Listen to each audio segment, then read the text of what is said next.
जय श्री कृष्णा। सभी को मेरा सादर प्रणाम। आज हम पुरुषोत्तम मास के 27वें अध्याय की कथा करेंगे। सभी से निवेदन है कि कथा को ध्यान पूर्वक सुने और चैनल को सब्सक्राइब करें। श्री नारायण कहने लगे कि वाल्मीकि ऋषि जी इस प्रकार राजा दृढ़धनवा को उद्यापन विधि बता करके कहने लगे, हे राजन, तेरा कल्याण हो। अब मैं पापनाशिनी सरयू को जाता हूँ। तब राजा आनंद युक्त स्त्री सहित उनकी पूजा करने लगा। ऋषि ने राजा की पूजा को अंगीकार कर उसे आशीर्वाद दिया। तब सायंकाल हो जाने पर वाल्मीकि ऋषि जी वहां से चल दिए। राजा भी सीमा तक उनको पहुंचाकर अपने घर आया और अपनी रानी गुण सुंदरी से कहने लगा, हे सुंदरी, राग द्वेष वाले गंधर्व नगर के समान इस असार संसार में मनुष्यों को क्या सुख है। नाशवान शरीर को छोड़कर ध्रुव को प्राप्त करने के लिए श्री पुरुषोत्तम का स्मरण करने के लिए मैं वन में जाता हूँ। तब वह पतिव्रता ऐसे वचन सुनकर अत्यंत नम्रता से हाथ जोड़कर कहने लगी, हे पति देव, मैं भी आपके साथ चलूंगी। पतिव्रता स्त्रियों के लिए तो पति ही देवता है।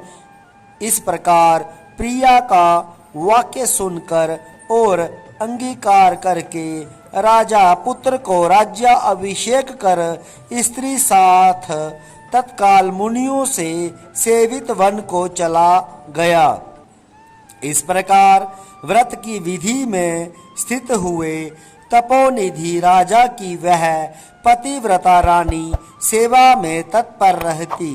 राजा के इस प्रकार करते हुए संपूर्ण पुरुषोत्तम मास के समाप्त होने पर वहां पर विमान आया और विमान पर चढ़कर दोनों सुंदर नवीन शरीर धारण कर तत्काल गोलोक को चले गए।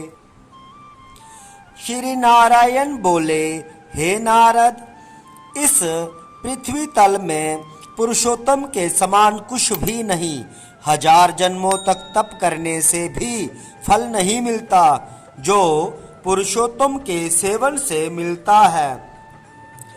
जैसे बंदर के 3 रात्रि स्नान करने से करोड़ों जन्मों के पाप नष्ट हो गए थे, श्री पुरुषोत्तम मास में अनजाने से ही उस दुष्ट बंदर का स्नान होने से पूर्व कुकर्मों का नाश हो गया था और वह सुंदर शरीर धारण कर विमान पर चढ़कर गोलोक को चला गया था।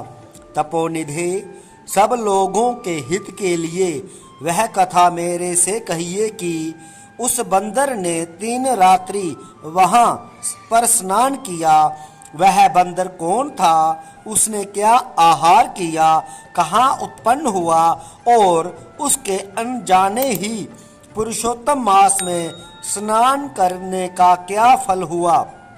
श्री नारायण बोले, केरल देश में उत्पन्न अत्यंत लोभी एक ब्राह्मण था। इस कर्म से लोक में वह कंजूस नाम से विख्यात था। यद्यपि उसके पिता ने उसका नाम चित्र शर्मा रखा था, वह कभी भी कोई धार्मिक कृत्य नहीं करता था। एक वन में विचरने वाला माली उसका मित्र था। वह ब्राह्मण सदैव अपने उस मित्र माली के पास जाकर और रोकर बारंबार अपना दुख कहा करता था कि नगर के रहने वाले सदैव मेरा तिरस्कार करते हैं।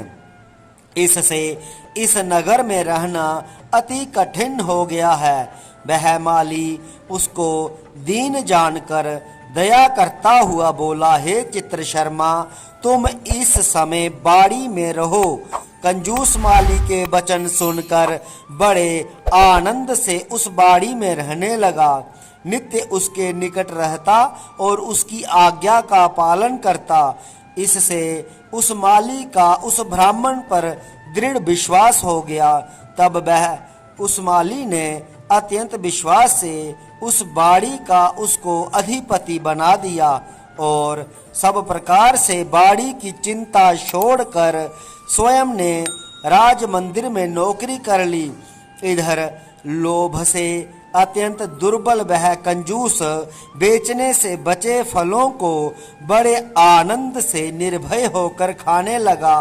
उस वाणी से उत्पन्न हुए द्रव्य को निर्भय होकर आप ही ग्रहण कर लेता और जब बाड़ी का माली पूछता तो असत्य बोलकर बहाना करता।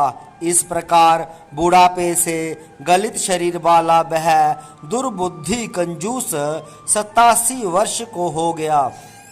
तत्पश्चात वह मूढ़ बुद्धि वाला कंजूस मृत्यु को प्राप्त हो गया। उसको जलाने के लिए काष्ठ भी नहीं मिला। वेदों के जानने वाले विद्वान कहते हैं कि बिना फल भोगे पाप नष्ट नहीं होते। मरने के पश्चात वह यमदूत के मुद्गरों की मार से हाहाकार करता हुआ अति भयंकर यम मार्ग को चला। विलाप करते हुए उस ब्राह्मण को यमराज के दूत यमराज के निकट लेकर गए। चित्रगुप्त उसको देखकर उसके शुभ अशुभ कर्मों को देखकर अपने स्वामी धर्मराज से कहने लगा, यह कंजूस ब्राह्मण अधर्मी है। इस दुर्बुद्धि वाले धन के लोभी का कुछ भी अच्छा कार्य नहीं है। यह बाड़ी में रहता हुआ बड़े पाप कर्म करता रहा। बाड़ी के माली से विश्वासघात किया। श्री नारायण जी बोले, हे नारद, इस प्रकार चित्रगुप्त के वाक्य सुनकर धर्मराज जी अत्यंत क्रोध से भरे हुए वचन बोले, यह 1000 वर्ष तक बंदर की योनि में रहे और विश्वासघात का फल इसको बाद में मिलेगा। जय श्री कृष्णा। आज हमने पुरुषोत्तम मास के 27वें अध्याय की कथा की। आशा है सभी ने कथा को ध्यान पूर्वक सुना होगा। सभी को जय श्री कृष्ण।